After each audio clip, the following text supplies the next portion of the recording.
Leishmaniose. Définition. La leishmaniose est une maladie infectieuse tropicale relativement rare. De petits parasites sont transmis par les piqûres de moustiques infectés. La maladie est essentiellement présente dans les pays méditerranéens ainsi que dans toutes les régions tropicales et subtropicales à l'exception de l'Australie. La maladie est également appelée bouton d'Orient ou clou de Biskra. En fonction de la forme de la maladie, les symptômes peuvent aller d'ulcères cutanés relativement bénins jusqu'au dysfonctionnement de certains organes vitaux, pour la forme appelée fièvre noire, Kala-Azar Antindi, pouvant entraîner le décès du patient des années après la contamination. La période d'incubation, durée entre la contamination et l'apparition des symptômes, peut parfois durer des années, ce qui rend le diagnostic et la prévention très difficiles. En cas de fièvre noire, le patient décède en 1 à 2 années.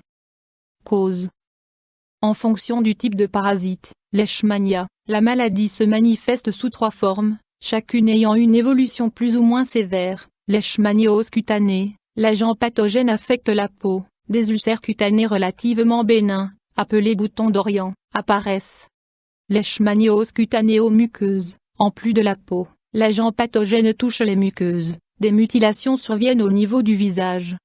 Leishmaniose viscérale, l'agent pathogène atteint des organes vitaux comme la peau, la rate ou le foie, Kala-Azar. La leishmaniose se transmet par les moustiques infectés, essentiellement durant le crépuscule. Les personnes avec une peau abîmée qui écrasent des moustiques peuvent également être contaminées. De plus en plus, l'agent pathogène n'est plus exclusivement présent dans les régions tropicales. Plusieurs cas de leishmaniose ont été observés dans des pays méditerranéens comme l'Italie et le Portugal. La majorité des touristes infectés ont contracté la maladie lors de voyages en Amazonie bolivienne. Troubles, symptômes. La période d'incubation, durée entre la contamination et l'apparition des symptômes, est très variable et peut aller de quelques semaines jusqu'à plusieurs mois ou années. Leishmaniose cutanée. Rougeur de la peau. Gonflement localisé. Formation d'ulcères indolores qui, après cicatrisation, se résorbent en quelques mois. Leishmaniose cutanée aux muqueuses. Formation d'ulcères sur les muqueuses du nez et de la gorge ainsi que sur les lèvres. Destruction de la peau, des muscles et du cartilage au niveau du visage, entraînant des défigurations parfois importantes. Leishmaniose viscérale. Malaise général, perte d'appétit, douleur gastrique et diarrhée souvent sanglante. Perte de poids. Fièvre. Augmentation du volume du foie et de la rate. Perte des cheveux. Accumulation d'eau, œdème. Hémorragie menaçant le pronostic vital. Altération de l'hémogramme. Examen, diagnostic. Anamnèse détaillée avec prise en compte des symptômes du patient, il est important de faire mention des voyages réalisés. Analyse sanguine, altération de l'hémogramme, pour exclure d'autres maladies comme la tuberculose ou la lèpre. À l'heure actuelle, la maladie est majoritairement diagnostiquée par mise en évidence directe du matériel génétique de l'agent pathogène, méthode PCR. Le diagnostic de leishmaniose peut uniquement être confirmé par biopsie, prélèvement et analyse de tissus. Options thérapeutiques. Différents médicaments, à administrer par voie orale ou par perfusion, sont disponibles. Le choix du médicament est fonction de la souche pathogène.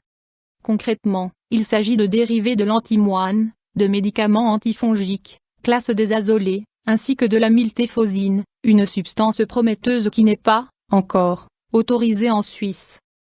En cas de diarrhée et d'hémorragie sévère, le traitement s'effectue à l'hôpital. Complications possibles.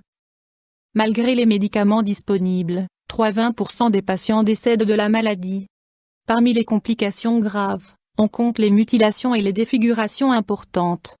En cas d'atteinte viscérale, la majorité des sujets décèdent en l'espace d'1 à 2 années. Mesures préventives. Il n'existe aucun vaccin de protection contre la leishmaniose. Utilisation de produits anti-moustiques, surtout au moment du crépuscule. Vêtements longs et chaussures fermées. Séjour dans des pièces sans moustiques. Moustiquaire, spirale d'encens anti-moustique. Les insectes vecteurs de la leishmaniose volent très mal et sont essentiellement présents au ras du sol, dans les zones à risque. Ne pas camper, ne pas dormir sur le sol et à l'hôtel, séjourner dans une chambre située au premier étage minimum. YouTube Dr Alabé